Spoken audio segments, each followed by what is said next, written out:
All Eric Olson could do was stand by and watch, as about a dozen FBI agents descended upon his home.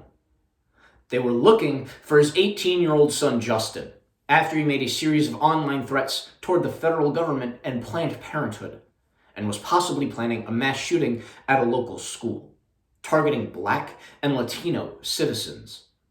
NBC News of August 13th, 2019 reveals that both the FBI and Justin's father were shocked to learn that Justin had received instructions to do this from a website that was readily available to almost anyone. The website, which has since been taken down, told Justin that there was an impending race war and that it was up to him to take up arms to defend the white way of life. According to Dr. Megan Squire, a professor at Elon University who researches online extremism, up until 2014, support for race war and other forms of extremist ideology was limited to the dark web and other fringes of the internet. But on January 6th of this year, when President Trump sent a ravenous mob to storm the halls of Congress, they did exactly that, yelling "Stop the steal" as they broke down the doors, killing 5 and injuring dozens more.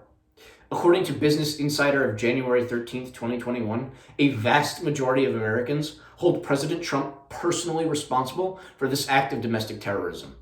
But perhaps more importantly, this can be seen as the culmination of years' worth of fascist rhetoric perpetuated by the president. Therefore, we must ask today's research question: what does the Capitol siege rhetorically reveal about the escalation of fascist movements in America? To properly address this question, we will do so through the lens offered by the study Revealing and Reframing Apocalyptic Tragedy in Global Warming Discourse by Christina Faust and William O'Shannon Murphy, found in the December 2009 Journal of Environmental Communications. Faust and Murphy's work is ideal because it focuses on how apocalyptic and dystopian fantasies use aspects of reality to gain acceptance. So let's dive into the tenets, application, and implications.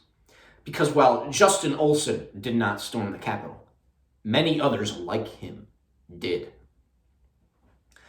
Faust and Murphy will be the first to tell you that it is difficult to discuss global warming without framing it in the extreme. The existential threat of climate change is not pretty. It's nihilistic. But they understand that whether we're talking about global warming, a race war, or some other fatalistic concept that could end humanity as we know it, we have to find a human way to discuss it. The theory presented in this study suggests there are 3 aspects as to how controversial ideas enter the public discourse: a clear linear narrative, role identification, and affected outcomes. First, a clear linear narrative must be presented in which a clear picture has been painted or portrayed as to how society should respond to an impending catastrophic scenario. For example, if situation A happens, society must respond by engaging in situation B. Next, we have role identification. Here, specific roles must be identified for citizens so that they know how they can contribute to a cause. The citizen must ask themselves, are they a victim or a warrior in the fight? Once they answer this question, they must be given specific instructions on how to fulfill their role. Finally is the idea of affected outcomes, in which people's choices can affect the predetermined outcome of what would be considered the apocalypse or catastrophic scenario. This empowers citizens to make more informed decisions to get the outcome that they desire. Now that we've explored the theory, let's now apply it for Trump's call for an insurrection at the Capitol. First, a clear linear narrative designed to paint a picture of the impending catastrophe and how society should respond. At its core, Trump's speech on January 6th was about how elected officials were seeking to undermine American values by certifying the results of an election he deemed illegitimate. White nationalists who were present at his rally saw this as a catastrophic scenario and felt they had no choice but to storm the Capitol. They justify this by rebranding the narrative. One rioter screamed, "We are normal, honest, good people who just want our country back." He screamed this wearing a Confederate flag t-shirt, naturally.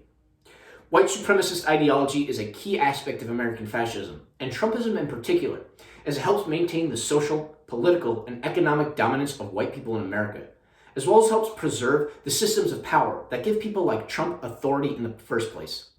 The writer is attempting to rebrand his white nationalist views as trying to preserve American principles in order to make his appalling worldview seem legitimate. Next, we have role identification, wherein which citizens are given a new identity in this catastrophic landscape, either as a victim or hero or warrior. If those who believe the election was stolen from Trump don't want to become victims, then they in turn must want to actively fight against what they believe is their own subjugation. The New York Times of January 12, 2021 tells us that Trump gave explicit instructions on the role riders should play on the day of the attack. Throughout the entire siege, Trump and his allies were careful to refer to riders as patriots. This was after Trump told them to march on the Capitol, after Rudy Giuliani called for trial by combat, and after they were told to take names and kick asses by Mo Brooks. In doing this, they not only gave the rioters a clear role to play, but they also made them feel empowered and righteous and just in their attempts to overthrow the government, when in reality, they were conned into playing both the role of agitator and advancer of a dangerous agenda. Finally, we explore our third tenet, affected outcomes. One key aspect in any ideology breaking into the mainstream is its ability to make people believe that their choices will affect the predetermined outcome of the dreaded apocalypse scenario. To see this, we need look no further than to the aftermath of the siege. According to the Los Angeles Times of January 17, 2021, many of the rioters, including those who have been arrested, actually believed that they'd make a difference with their actions, that they would get Congress to overturn a free and fair election by force. As one unidentified rioter tells NPR on January 10, 2021, they were going to get Congress to try and comply with their demands by any means necessary. When asked if this meant the possible kidnapping or murder of elected officials like Nancy Pelosi or even Mike Pence, the rioter responded, "We are at war with traitors. Death may be the only option." Now that we've applied our theory, let's refamiliarize ourselves with our initial research question. What does the Capitol siege rhetorically reveal about the escalation of fascist movements in America? It reveals that fascist rhetoric has become mainstream in this rhetorical political space. This answer leaves us with two key implications: conspiracy culture and the rhetoric of heritage. First, let's take a look at conspiracy culture. As reported by CNN of January 15, 2021, the culture of conspiracy theories has left the basements and backwoods of this country and now floods mainstream and social media. As both of these institutions are highly difficult to regulate, it leaves plenty of room for conspiracy theories to flourish and evolve into calls to action. And while First Amendment rights need and warrant protection, we have to find out if there's a way to dilute our rhetoric and sheed the parts that spread misinformation and incite violence. Secondly, we must discuss heritage rhetoric. Heritage rhetoric was one of the key talking points that Trump had weaponized during the summer 2020 protests, in defense against the mounting protests against the display of members of the Confederacy and the use of the Confederate flag. In a tweet on July 24th, Trump stood his ground against the renaming of military bases, citing the outcry against the glorification of the Confederacy to cancel culture. With Trump going to such lengths to preserve imagery of the Confederacy, he not only set a dangerous precedent, but he also lent the Confederacy a sense of legitimacy. Fortunately, the FBI was able to apprehend Justin Olson before he could commit his acts of domestic terrorism. But through our exploration of Faust and Murphy's work, as well as application and implications, we now know that there are many more patriots who are just waiting for that call to action. During testimony before Congress, FBI Director Christopher Wray probably said it best. He stated, "This is not a black problem or a white problem, a Latino problem, or even a Democrat versus Republican problem. This is an American problem."